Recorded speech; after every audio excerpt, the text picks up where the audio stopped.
हमने कल की वीडियो में बात की थी कि शेड्यूल डेटा क्या है और कैसे हैंडल किया जाता है, क्या दिक्कतें आ सकती हैं, क्यों क्रिएट किया जाता है, क्यों ध्यान नहीं दिया जाता उसमें। आज हम बात करेंगे कि शेड्यूल डेटा की वजह से प्राइवेसी के क्या क्या रिस्क हैं और क्या क्या नाइटमेयर्स हो सकते हैं अगर शेड्यूल डेटा से किसी का डेटा ब्रीच हो जाए। शेड्यूल डेटा है क्या? मेरे YouTube चैनल पे आपका स्वागत है, जिसपे आप रोज डेटा प्राइवेसी पे नया कंटेंट देखते हैं। और जैसा मैंने कहा, अभी हम बात करेंगे शेड्यूल डेटा की वजह से प्राइवेसी के क्या क्या रिस्क हैं, क्या क्या नाइटमेयर्स हैं। शेड्यूल डेटा क्या है? शेड्यूल डेटा वो डेटा है जो डेटा की कॉपीज बना के रखे हैं, काम करते करते कॉपीज बनाई हुई है। अब बैकअप भी एक कॉपी है, आर्काइवल भी एक कॉपी है, जो जरूरी है। लेकिन ऐसा बहुत ऑर्गेनाइजेशंस में होता है कि फाइल सर्वर पे एक साइड पे एक फोल्डर कॉपी करके रख दिया, पेन ड्राइव में रख लिया, क्लाउड पे अपलोड कर दिया। ये सारा डेटा भी शेड्यूल डेटा होता है। इसको कैसे हैंडल किया जाए, ये एक इम्पॉर्टेंट एस्पेक्ट है, क्योंकि अगर ये पड़ा हुआ है और जनरली अनमैनेज्ड होता है, किसी को ध्यान ही नहीं रहता कि ऐसे रखा हुआ है, तो अगर ये पड़ा हुआ है तो ये आपको नुकसान दे सकता है। कि अगर ब्रीच इनका हो गया, जैसा हमने कल एक केस में डिस्कस किया था, एक ऑटोमोबाइल कंपनी ने कस्टमर्स का टेस्ट डेटा उठा के अपलोड कर दिया क्लाउड प्रोवाइडर पे, लो कॉस्ट स्टोरेज की कॉस्ट बचा ली, लेकिन क्योंकि उसको टेस्ट डेटा समझ के अपलोड किया, प्रॉपर सिक्योरिटी एनेबल नहीं की, और वो डेटा जो है वो ब्रीच हो गया और बहुत हैवी फाइन्स पे करने पड़े। ठीक, तो प्राइवेसी लॉज क्या कहते हैं? जीडीपीआर कहता है एक right to be forgotten, right to erasure दिया हुआ है।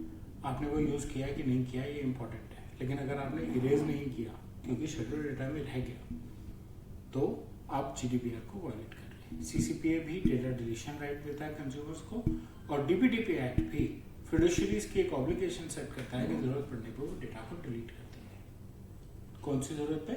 जब प्रिंसिपल रिक्वेस्ट करेगा कि मैं आपके साथ आगे नहीं करना चाहता, आप मेरा डेटा डिलीट कर दीजिए। और अगर ये सारा डेटा शेडो में पड़ा है, प्राइमरी डिलीटेड है, शेडो में पड़ा है, तो आप इन रिस्पेक्टिव लॉज को वायलेट कर रहे हैं। शेडो डेटा बैकअप में रह गया, थर्ड पार्टी सिस्टम्स पे रह गया, या आर्काइव्स में चला गया। शेडो डेटा अपने आप में एक कंप्लायंस रिस्क है। वो कंप्लायंस रिस्क क्यों है? यूजर ने डिलीशन रिक्वेस्ट की, डेटा बैकअप में रहा,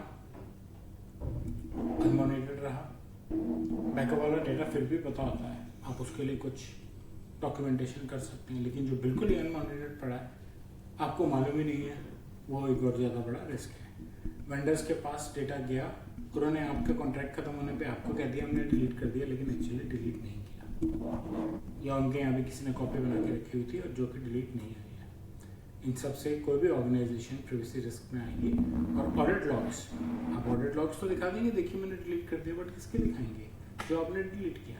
जो डेटा आपको खुद को मालूम ही नहीं है, उस डेटा के आप ऑडिट लॉग्स कैसे दिखा सकते हैं?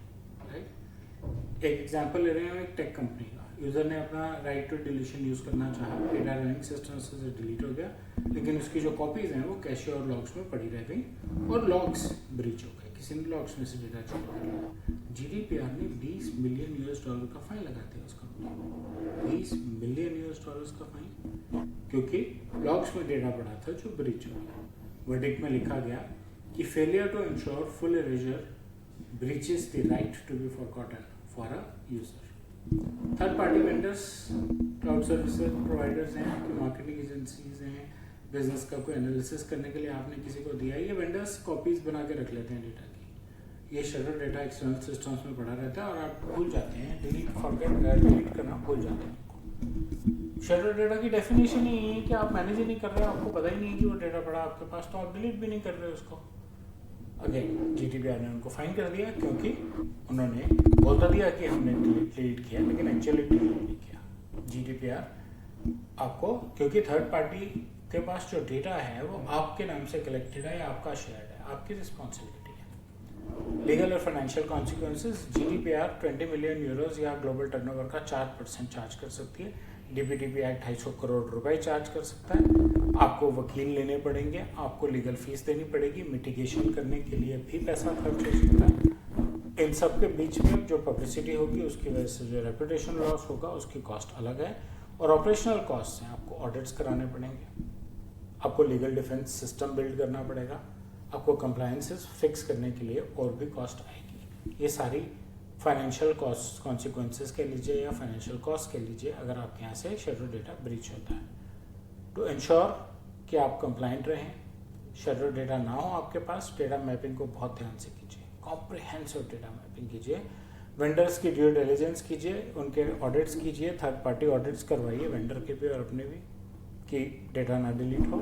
ऑटोमेटेड डिलीशन टूल्स यूज़ कीजिए और एम्प्लॉयज़ को ट्रेनिंग दीजिए कि वो शेडो कॉपीज जैसी चीज़ें बनाएंगे ना सिस्टम। ठीक, इधर उधर कॉपीज ना रखें तो रिकॉर्ड पे रखेंगे हमने कहाँ डेटा को कॉपी करके रखा हुआ है। ऑडिट ट्रेल्स बने होने ज़रूरी है कि डेटा को कहाँ कॉपी किया जा रहा है, कंप्लायंस का क्या प्रूफ है। तो शेडो डेटा की बेसिक्स पे सिर्फ इतना ही। मुझे उम्मीद है आपको कंटेंट अच्छा लगा होगा। बेल लाइक आइकन दबाएं, मेरे चैनल से सब्सक्राइब करें और अपना फीडबैक कमेंट सेक्शन में शेयर करें। धन्यवाद।